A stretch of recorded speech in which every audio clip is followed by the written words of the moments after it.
Well, President Biden engaged with House Republicans at the earliest opportunity. It's important for everyone to accurately lock in on the actual timeline. President Biden and Speaker McCarthy met in the Oval Office on February 1st. At that meeting, President Biden said, Democrats, through our administration, will produce our budget on March 9th.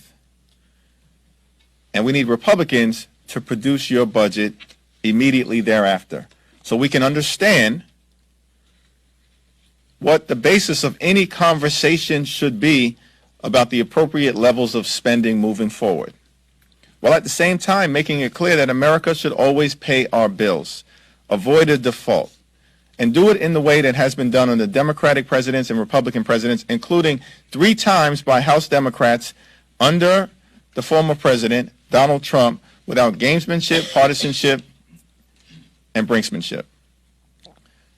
On March 9th, President Biden produces his budget that will protect and strengthen Social Security, build an economy that works for everyday Americans, cut the deficit by an additional $3 trillion on top of the $1.7 trillion that were already cut by the Biden administration over the previous 2 years.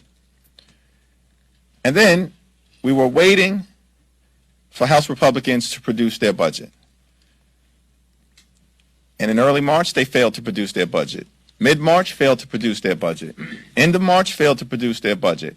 Early April, failed to produce their budget. Mid-April, failed to produce their budget.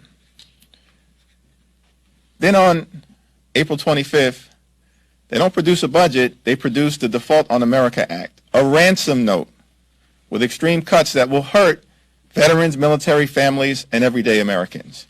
They pass it on April 26th, with George Santos, serial fraudster, being the deciding vote.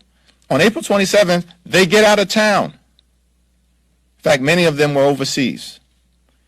Don't come back into town until the second Tuesday of May, which is the very day that Joe Biden convened the 4 legislative leaders in the Oval Office. It's a fiction to believe that President Biden has not been engaging in conversations with the other side of the aisle. He did it at the earliest possible moment. This is a Republican talking point that is not anchored in any reality. So yes, I believe the president has been incredibly responsible in how he has conducted himself. To the second part of your question, House Democrats are unified in avoiding a default. Greetings, friends. I have a new Social Security update to share with you this Thursday. Our government has just announced a new campaign that will help low-income households receive extra monthly benefits. A direct payment worth $500 is expected to be paid out to eligible recipients in 7 days. My friends, please make sure that you watch until the end of this video for the complete details. Also, tomorrow, I will be announcing several winners for the $75 Walmart gift card giveaway. If you would like to enter these weekly giveaway, friends, all you have to do is click and like several of my videos and then comment below the keyword of each video that you watch. The more videos that you comment on, my friends, the greater your chances of winning the giveaways. Today, President Biden sought to reassure Americans that benefits for veterans and Social Security recipients will not be impacted by the looming threat of a default. President Biden told reporters, "I have made clear time and time again, defaulting on our national debt is not an option." Biden said that negotiators for the White House and Kevin McCarthy's team have had several productive conversations. He also said the American people deserve to know that their Social Security payments will be there, that veterans' hospitals remain open, and that economic progress will be made. Republicans have pushed for spending cuts to be part of any final budget deal, which would accompany a vote to increase the debt ceiling. But Democrats have continued to balk at some of the GOP's suggested reductions, arguing it would severely cut government services. Experts have warned that if the U.S. defaults, Social Security payments and other benefits for elderly Americans would be among the first programs to suffer the consequences. The Social Security Administration announced a new campaign this week that seeks to raise awareness and access to its Supplemental Security Income Program. The new campaign targets rural and urban areas where SSI applications are in a decline and focuses on people who are facing financial hardships and are not aware that they could qualify for the monthly SSI payments. The acting commissioner of Social Security said in a recent press release, helping eligible people access critical benefits, including SSI, is part of Social Security's core mission. Social Security's campaign strives to reach people in their communities to tell them about the eligibility criteria for SSI. The SSI program provides monthly payments to adults aged 65 and older, or to adults and children with a disability or blindness. This new campaign will raise awareness by promoting the federal program through television public service announcements, radio ads, and other large signs. 3 groups receive payments from SSI, with each group receiving a different amount. Individual filers receive $914 every month, and eligible couples receive $1,371. Then essential persons who live with people receiving SSI payments and provide them with necessary care get a monthly payment of $458. The next disbursement of the SSI payments will go out in exactly 1 week, which is on June 1st, with a second round going out on June 30th.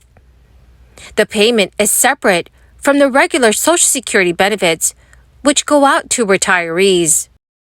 In just 1 week, recipients of a guaranteed income program in the state of Virginia will receive their next payment of $500. The program is known as Alexandria Recurring Income for Success and Equity. The program pays 170 residents in Alexandria, Virginia, $500 on the first day of each month and is being funded by the American Rescue Plan Act. Applications for this program opened on October 31st last year and remained open until November 9th. The first payment was issued to recipients in February, and the program as a whole will last until January 2025. In order to apply for this program, an applicant needs to be a resident of Alexandria, Virginia, and be at least 18 years old. The applicant also has to have an income at or below 50% of the area's median income, which varies depending on how many people live in the applicant's household. In Massachusetts, residents of Cambridge only have to wait 1 more week before a guaranteed income program for $500 monthly payments will start accepting applications. The applications for the program, which is titled Rise Up Cambridge, will open on June 1st and close on July 31st, 2023. Applications will be approved on a rolling basis. The payments are intended to help households with at least 1 child and are being funded by a $22 million commitment from the city of Cambridge, Massachusetts. Well, my awesome and most amazing friends, that is the end of my daily stimulus update video for this Thursday. My dearest friends, thank you so very, very much for joining me here and being part of this community. To say thank you and to show my appreciation, I will be announcing several winners tomorrow for the Walmart gift card giveaway. If you'd like to enter these weekly giveaway, friends, simply click and like several of my videos and then comment below the keyword of each video that you watch. My friends, the more videos that you comment on, the greater your chances of winning the giveaways. Thank you and have a wonderful and very blessed week.